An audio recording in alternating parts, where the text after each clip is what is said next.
Hello guys, आज हम करने वाले हैं क्लास 11th का first chapter name is a physical word. तो let start it. Physique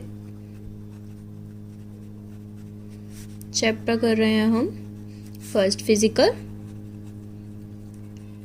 world. तो मेनली सबसे पहले क्वेश्चन आता है फिजिक में, what is physic. First question is what is physics. Physic क्या है? Okay, it is the laws and principles that governs the universe।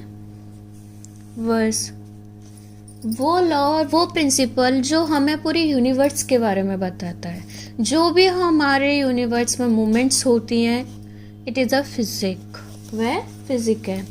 Next question है आपका, what is the relation of physics with mathematics? What is the relation of physics with mathematics? क्या ये दोनों same है? Are the two same? So चलो इसका answer करते हैं।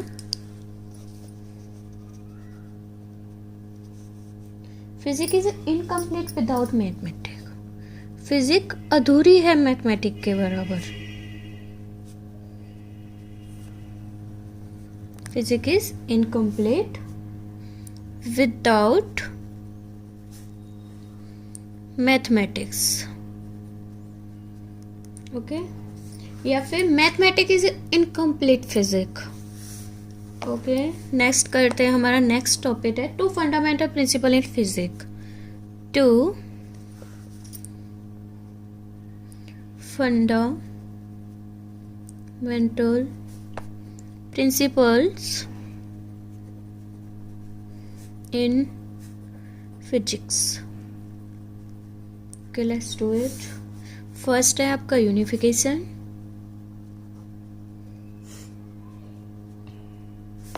सेकंड है आपका reductionism,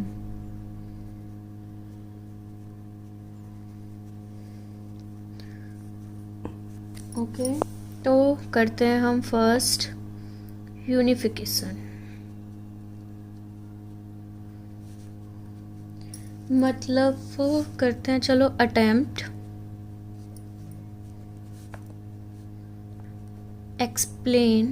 attempt to explain various phenomena through few laws।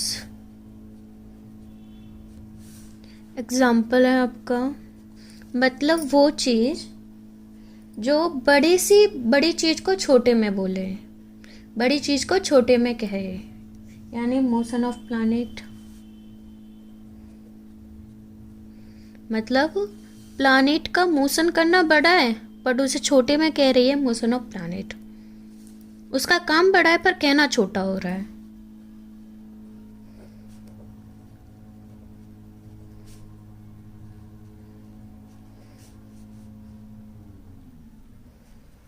Okay, और इसमें सबसे मेन आता है आपका एग्जांपल में सेकंड लॉ ऑफ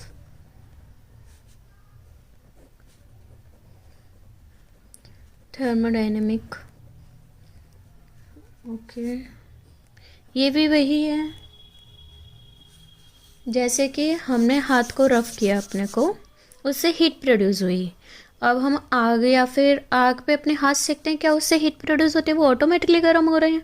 या फिर बच्चों की टॉय वाली कार लेते हैं, एक टेबल पे मैंने उसे भगाया, चलने के लिए रखा, शोर करके चलना है, वो थोड़ी सी देर बाद पॉइंट पे बंद हो जाती है। क्यों? उसके अंदर हीट प्रोड्यूस होती है जिसके कारण वो रुक जाती है। क्या वो उस पॉइंट से दोबारा आ जाएगी? नहीं आएगी ना, this is a unification. Okay, अब एक मेन चीज़ आपको बतानी थी, 15th सेंचुरी की है, ये है आपका, पता नहीं, और ये आपका 15th सेंचुरी का टेस्ट है। और लैंग्वेज आपकी ये ग्रीक है। फिजिक हमारी इसी से ड्राइव्ड हुई, इसका मतलब नेचर है, इसका मतलब नेचर है। मतलब फिजिक किससे ड्राइव हुई, तो फिजिक इज नेचर। तो मतलब बोलते हैं physic is law that explain the physical world, explain the physical world. So next है आपका reductionism.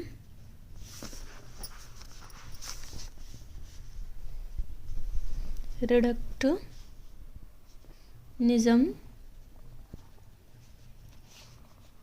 to study a large system, study properties of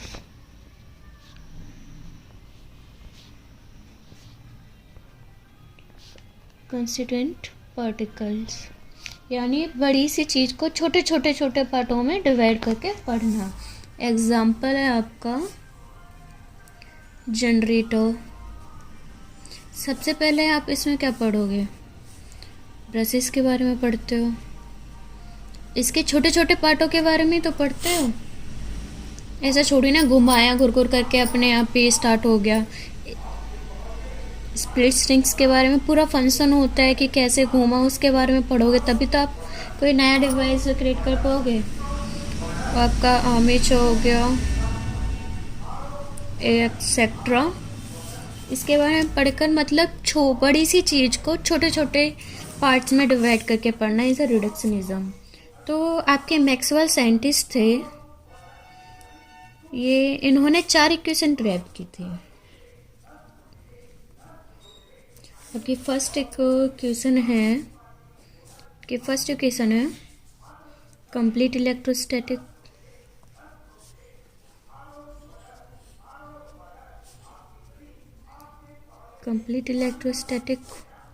second थी इनकी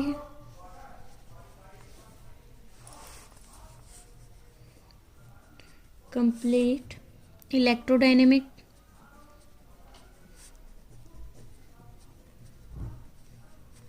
जो भी आपकी फिजिक्स की इक्वेशन है वो सारी इन्होंने 4 इक्वेशनों में ड्राइव कर दी थी, मतलब 4 इक्वेशन में बता दी थी सारी चीज़ें। कंप्लीट मैग्नेटिज्म, और फोर्थ है आपकी लास्ट इलेक्ट्रोमैग्नेटिक वेव। ओके, अब हम नेक्स्ट करेंगे physics and technology. Physics and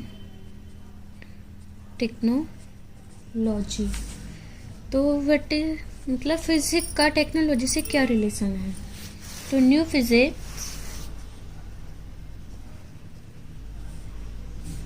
gives rise to new technology.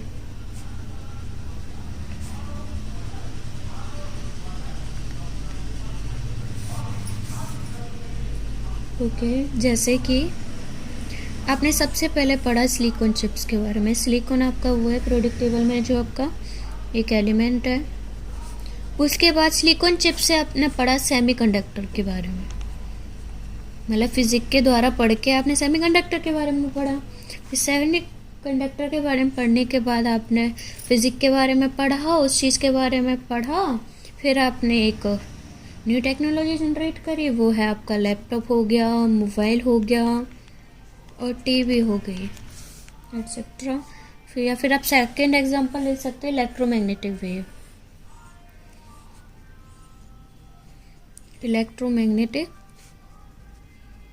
Wave. इसके बारे में इस चीज़ के बारे में पढ़ा, फिर उससे आया आपका वायरलेस कम्युनिकेशन, जो आपका वाईफाई नेट वगैरह है।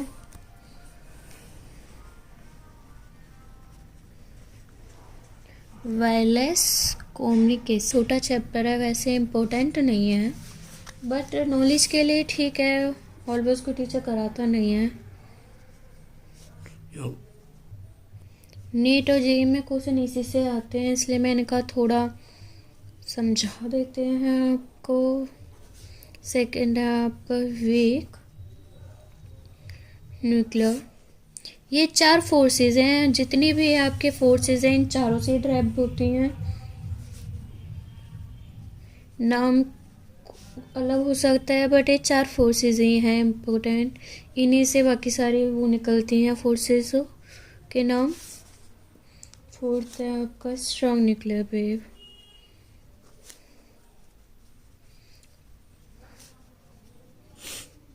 सबसे पहले हम पढ़ते हैं ग्रेविटेशनल वेव के बारे में।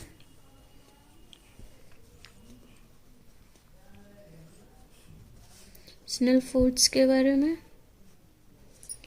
ये क्या करती है, ये एक्ट करती है 2 मासेसों पे। Act between any 2 masses in this universe।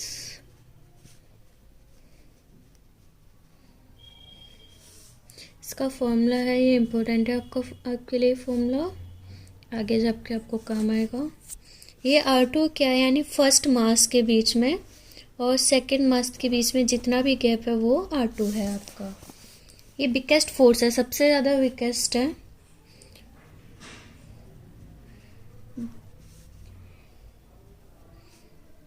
First है और इसकी लॉन्ग रेंज है, यानी इन्फिनिटी तक है। ये लॉन्ग रेंज फोर्स है आपकी, ये इन्फिनिटी तक है और डज नॉट रिक्वायर मीडियम।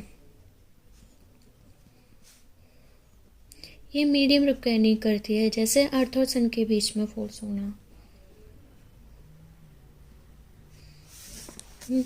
अर्थ, ये हमारी अर्थ है, ये अराउंड कर रहा है सन, इनके बीच में मीडियम नहीं है। तो एग्जांपल यही है, ग्रेविटेशनल फोर्स से ये रिक्वायर नहीं करती है मीडियम। सेकंड है आपका वीक न्यूक्लियर फोर्स। ये करती है एक्ट बिटवीन न्यूट्रिनो, जो अल्फा गामा है आपका, वो न्यूट्रॉन है आपका, and other particle. Alpha gamma वगैरह है जो आप आगे जाके पढ़ोगे। इसकी शॉर्ट रेंज है, ये काफ़ी शॉर्ट रेंज है, मतलब ग्रेविटेशनल फोर्स से स्ट्रॉन्ग है, पर ग्रेविटेशनल फोर्स बिग न्यूक्लियर से वीक है, इससे थोड़ा स्ट्रॉन्ग है ये। और इसकी रेंज है मैंने 1040 मीटर एंड 10⁻50 मीटर। थर्ड है आपकी इलेक्ट्रोमैग्नेटिक फोर्स। ये आपको पता है, इलेक्ट्रो मतलब पता चल रहा है ये ऑलमोस्ट चार्जों के बीच में करेगा, एक्ट बिटवीन चार्जेस। ये भी लॉन्ग रेंज है, इन्फिनिटी तक। इसे भी डज नॉट रिक्वायर मीडियम।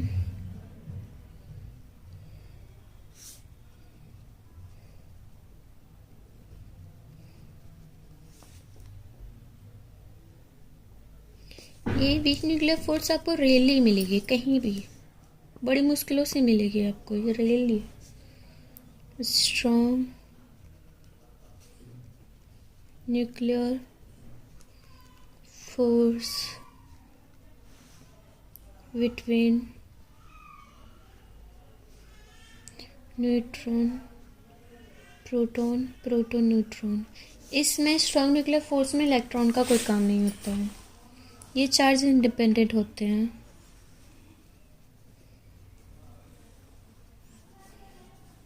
इसकी भी शॉर्ट रेंज है।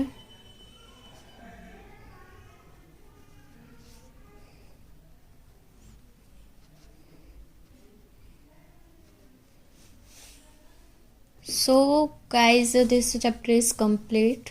ये चैप्टर कंप्लीट हो चुका है। छोटा सा ही चैप्टर था, इतना रिक्वायरमेंट नहीं थी इसके। अगर आपको कोई भी क्वेश्चन है तो आप कमेंट में बताएं, मैं आपको आंसर ज़रूर दूँगी। So thank you.